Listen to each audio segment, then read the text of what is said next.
Just FYI, I got excited about this presentation and I went and got a spray tan and they said, what level? And I said, well, I usually do a 1. And she's like, go for a 3. And I said, okay. So I am orange. In honor of you.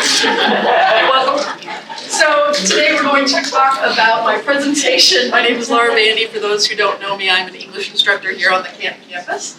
And the title of my presentation is Get Voiced, You Don't Have to Be Nice. And a reminder that our college theme for the 2023-2024 year is Make Good Trouble, Break the Bad Stuff. So I'm going to be talking quite a bit about good trouble, that phrase, where it came from, who coined it, and what it means. And also, of course, we are in Black History Month. That's February, so that's also going to be a frame for my presentation. And I want to give a little bit of an introduction to me. Just so you know kind of who's talking at you and where I'm coming from. Those who know me, they know that I am a poetry junkie, a poetry freak, a poetry obsessive. It is something that is kind of my primary purpose in life. I read it, I write it, and it's pretty sacred to me. And I feel that most people have a thing that's ride or die, the thing that is most important to them, maybe more than one thing. So I'm guessing that yours might be music or sports or work or play or family or even political activism or ... I may not know you, I know a lot of you, but I don't know all of you. But I know that you feel deeply, probably again about a lot of things, but maybe there are some things that really rise to the top. And I'm here today to tell you what I feel deeply about, just to give you some examples. How poetry and activism, how those things make good trouble in the world, past and present. And I'm also here to encourage you to make your own good trouble by getting voiced going forward, by using your voice, by getting loud when the circumstances call for it. I'm pushing buttons. There we go. So a quick overview to give you a sense of the trajectory of this presentation. We're going to start in the past. I think this makes sense chronologically with some brief history lessons. I want to talk about Congressman John Lewis, who I'm guessing many of you are familiar with. And if you're not, this is a great introduction, I hope.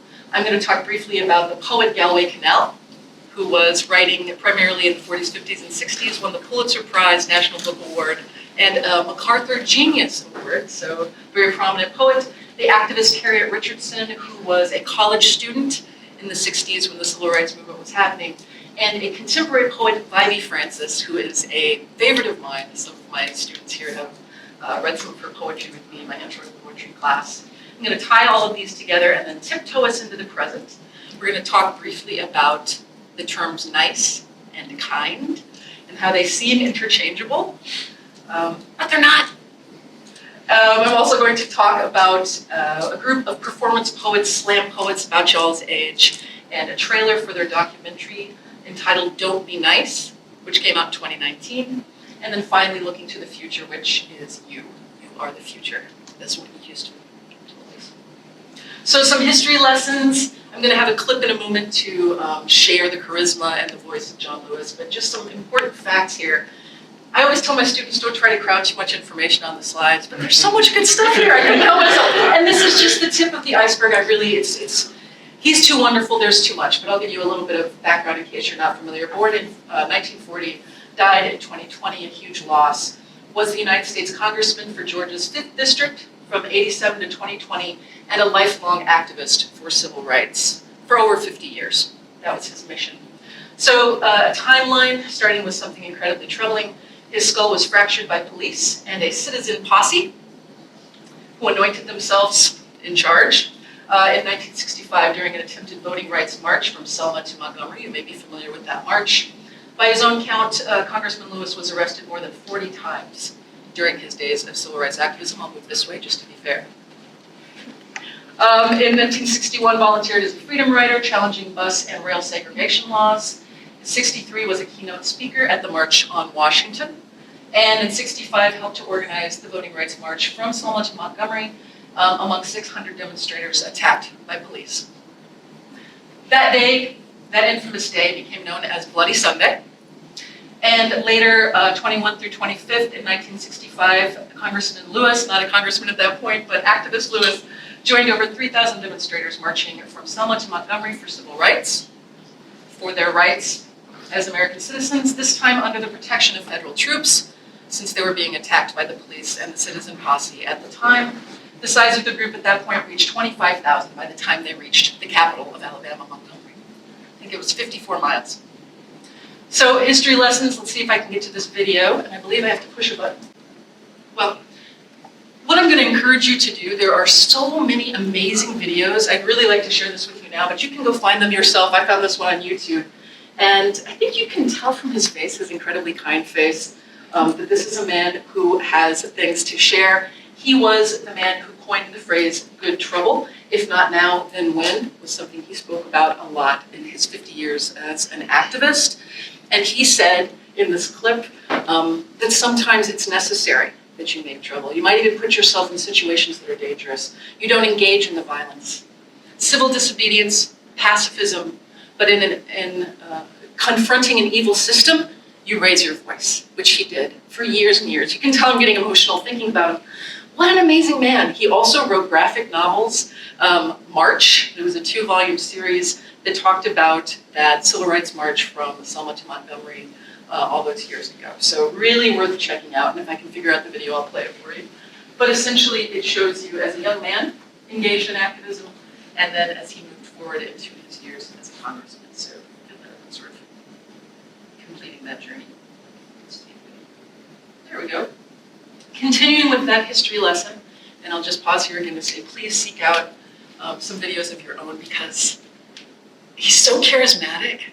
He's so full of life and energy, and he has so many important things to say. Also, and this has nothing to do with anything, he's really handsome. Like, it's just really fun to see him. You're like, oh my gosh, yeah, I'll follow you anywhere. So continuing those history lessons, we're talking about some important dates in the history of America. The Voting Rights Act of 1965, a landmark piece of federal legislation in the United States, supposed to be plural. Just to give some context here, which I'm sure you've learned, but maybe don't have the dates completely straight in your mind. I know I had to kind of brush up. Legislation, the 15th Amendment did ratify the rights for Black American men to vote in 1870, okay? 1870. We're pointing to a Voting Rights Act in 1965. Why? Because even though those rights were guaranteed with that amendment, they were not practiced, okay? Voter intimidation at the ballot box, physical intimidation, SNAP tests, are you a good enough citizen? Do you have voter literacy? So Black populations were kept from voting, even though that was their right as an American citizen. And one of the stats that really stuck out to me, in 1965, in Dallas County, 57% of the population was Black, 2% were registered to vote. They were trying to get registered to vote. They were not allowed to register to vote. So all the way from 1870 to 1965, this is still going on, okay? Until that Voting Rights Act, which was a direct response to the march from Selma to Montgomery, and encouraged and sort of forced the hand of the legislators and the government to pass that important Voting Rights Act so that it would be easier to go to the voting box. By the way, women, of course, did not get the right to vote until the 19th Amendment in 1920. So an ongoing process. Voting Rights Act expanded in 73 and 82. And I just want you guys to know, in case you're not aware of this incredibly important legislation which allowed for people to go to the voting box as their right as American citizens. In 2013, the Supreme Court struck down a key part, my voice is getting loud, a key part of the Voting Rights Act which allowed states to begin changing their voting laws without procedural protections. So if you're not aware of this, in 2013, not that long ago, they started kneecapping the Voting Rights Act, okay? They started just dismantling it. This is your lifetime, okay? I want to introduce another term you may not be familiar with because we're talking about racial discrimination, we're talking about keeping people from the ballot box, we're talking about all kinds of disenfranchisement that's been going on from the beginning to now. Miscegenation, which means interracial marriage, marrying who you love, who you want to marry, okay? In 1967, the United States Supreme Court ruled in Loving versus Virginia that anti-miscegenation laws were unconstitutional. I want to point out, until 1967, it was illegal to marry interracially. Didn't matter who you loved. you would be a criminal if you married outside your race. 1967. This is maybe a quote you're familiar with. It always gets me.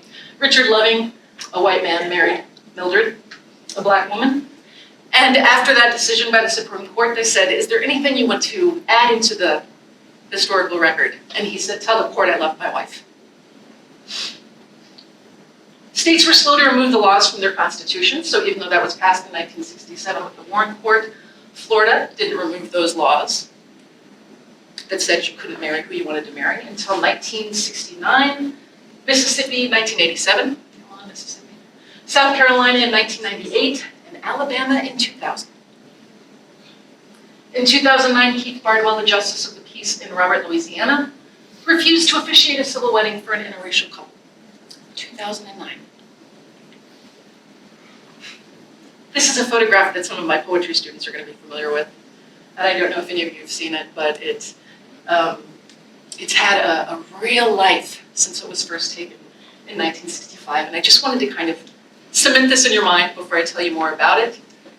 This was taken on Bloody Sunday, the day when John Lewis and the other demonstrators marched and had their skulls cracked and had police dogs and billy clubs and guns used against them. 1 man died. 15 were taken to the hospital. So this is the poet I mentioned earlier, Galway Canal.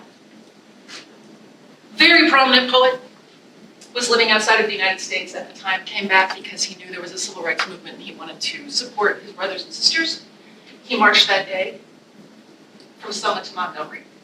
Harriet Richardson, also an organizer about your age at the time, college student organizing with her church group for peaceful protest to make change. If you look closely, you can see that there's blood spattered on the front of his shirt, and she holds a cloth to the wound.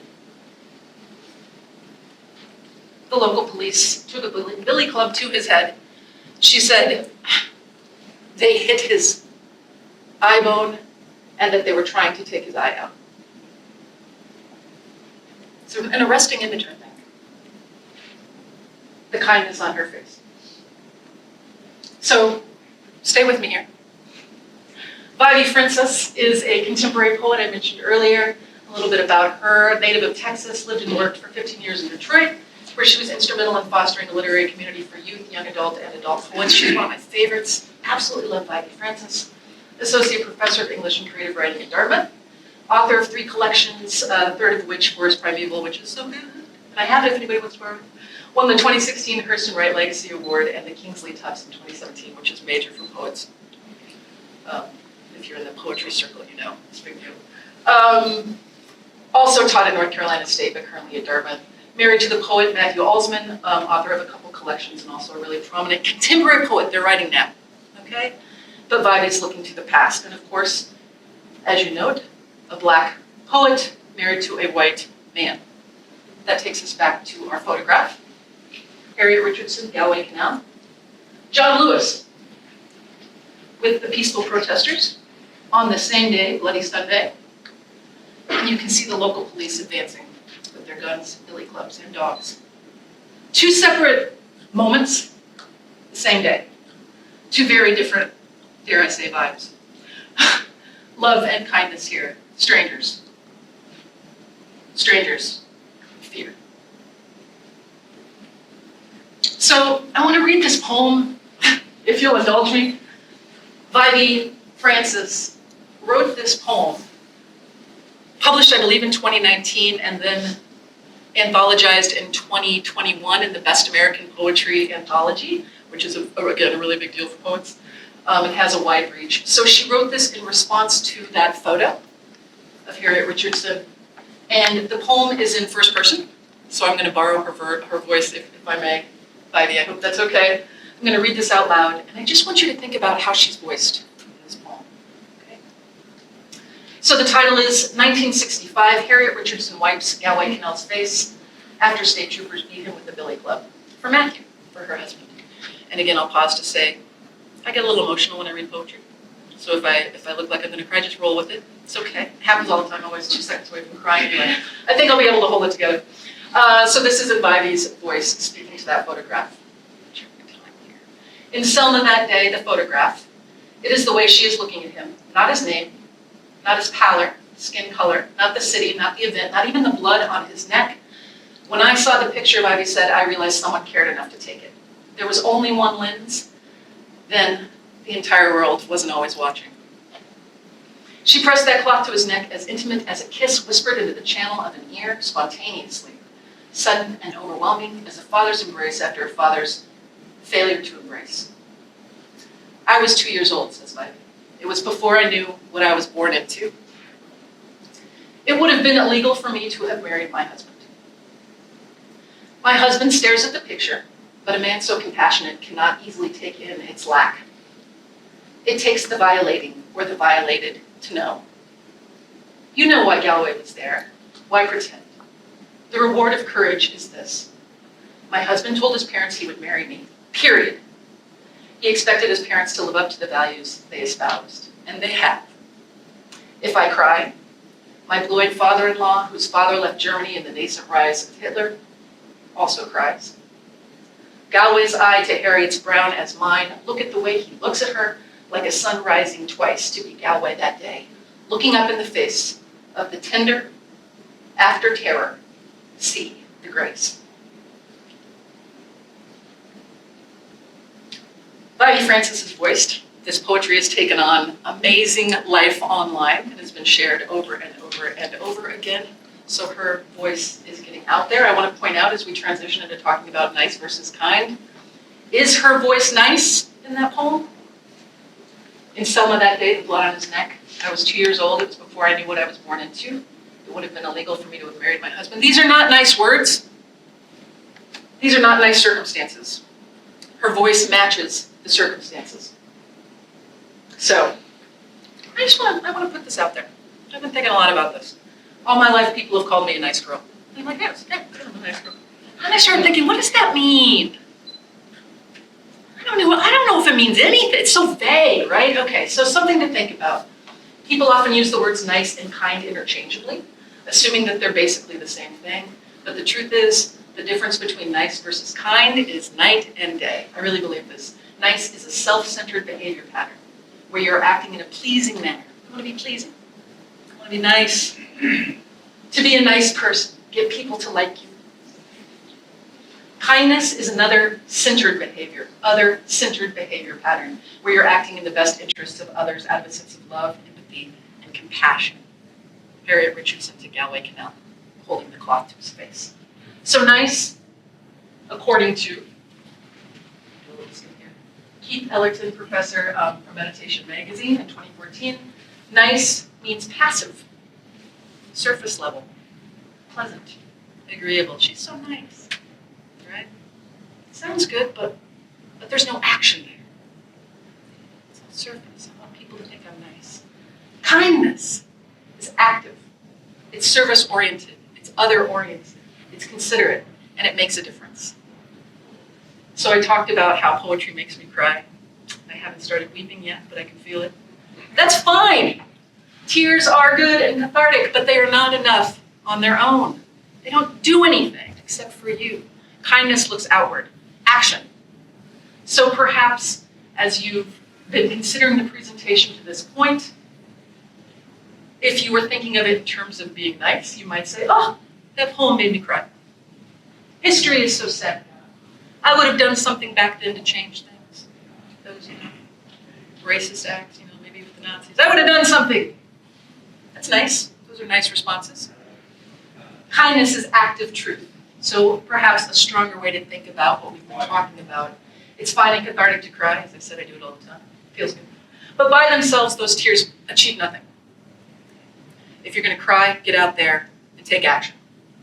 Yes, the past is full of brutal actions conceived and enacted by humans. That is more than sad. Those actions are shameful, violent, and dehumanizing, and they are still happening in new forms in the present. As you know, the cycle must be broken, and I want to quote something that has stuck with me since I read it a few years ago by David Slack. I remember sitting in history class thinking, if I was alive then, those nasty Nazis, ...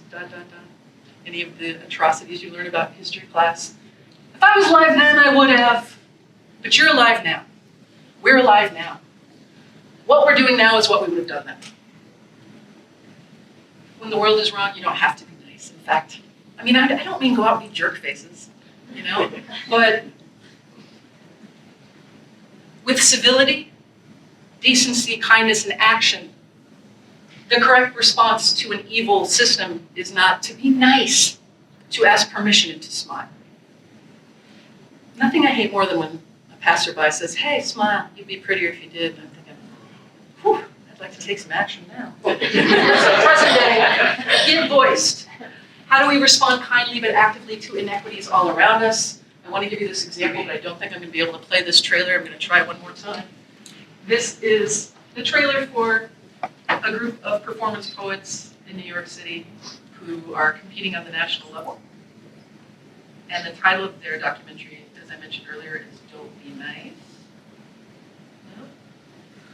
So you're going to have to find that one on your own too. At some point I'll figure out how to run videos. But the beauty of this trailer and this documentary entitled Don't Be Nice is young people exactly your age, these are college students, and they have formed a group to write urgently about what they see in the world. This trailer is from 2019, I believe, and they were responding specifically to actions up to and through that time. Black Lives Matter, police brutality, atrocities that they were noticing in the news and in their everyday lives.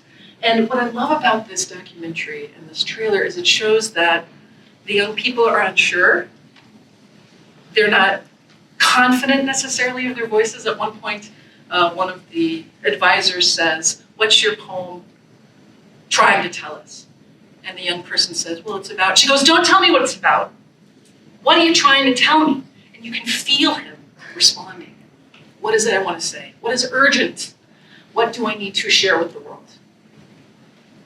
So if you get a chance, check that out. Don't Be Nice. A bunch of young people just like yourselves who have chosen poetry as their means of being voiced. And not just on the page, they take it on the stage and they perform it. And they win at really high levels, so it's super exciting. And again, I'm sorry I can't play the trailer, but I'm an English teacher and I don't understand technology. I'm sorry, I know that's a stereotype, but it's true in my case. So moving forward into present day, and I'll leave that up to you all to look up that video, it's really terrific.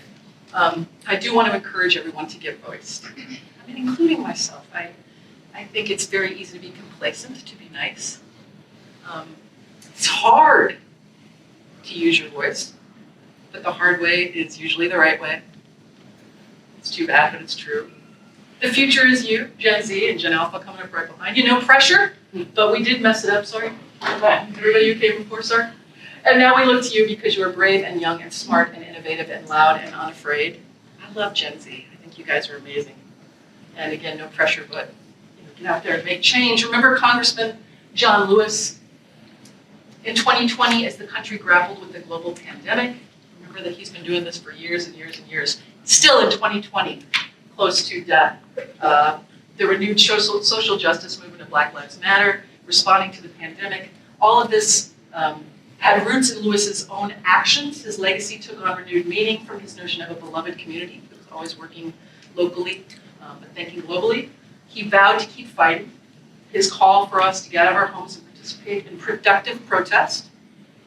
That was the good trouble he often spoke of, as he did in Selma, Alabama, on the 50th anniversary of Bloody Sunday. He said, "Speak up, speak out, get in the way, get in good trouble, necessary trouble, and help to redeem the soul of America." There's so much good. And so much that we have to grapple with. Remember also poet Bandy Francis speaking her truth and voicing poetry that connects our present with our past. Again, a contemporary poet who is engaging with the past because the past is not dead, it is not even past. And of course, remember the young slam poets who I wish I could have shared with you, but you'll have to look it up on your own. They are strong and unafraid and voiced, writing verse that interrogates present day problems and inequities and making good trouble and positive change in so doing. So, call to action. Find your action. It may not be poetry. Music, activism, art, speech, theater, writing, sports, politics, entrepreneurship, whatever calls you to action. Don't be scared. You have so many opportunities at your fingertips. Maybe start a YouTube channel. Maybe be a TikToker. Get the word out there. Make good trouble. Don't be nice. I'm smiling when I say it because I can't help it, I'm a people pleaser, but don't be nice. Oof, it's hard. Do be civil, do protect yourself, do follow justice, and do make change in a way that makes sense to you. As I said, tears are fine. They're helpful personally, but you want to be active. Action is the thing that breaks the bad. Take your action in your community, online, out in the world, organize, be strong, be heard, be voiced. And as you go out into the world, consider how you might do that. What makes sense for you to get voiced. And I have a quick plug and a possibility. I am the advisor for our literary arts journal Kaleidoscope, a small get voiced option. We are taking submissions now all the way up until February 23rd. So if you are a creative person, perhaps lyrics, song lyrics, short stories, essays, poems, visual art, sculpture, you can submit those options through our website. It's really, really easy. I think up to 4 is what we have it capped at right now because we really want your best work. And then it will be considered by our intrepid student editors for possible publication in our next issue, which is coming out in April. And with that in mind, we always have a wonderful event called the Coffee Spoon. It's an open mic. It's going to be April 18th this year, and you can see some pictures from last year. We had a really great turnout. A bunch of staff, faculty, and students sang songs, read poems. There were some drama students who monologued. It's pretty fantastic, and everybody got voiced. We also gave cinnamon rolls and coffee just to get y'all sugared up and caffeinated, which is always helpful when you're getting voiced, and passed out the new issue of Kaleidoscope. So that's going to be coming up. Please do consider submitting your creative work and participating in our open mic, and get out there and make good trouble. Any questions?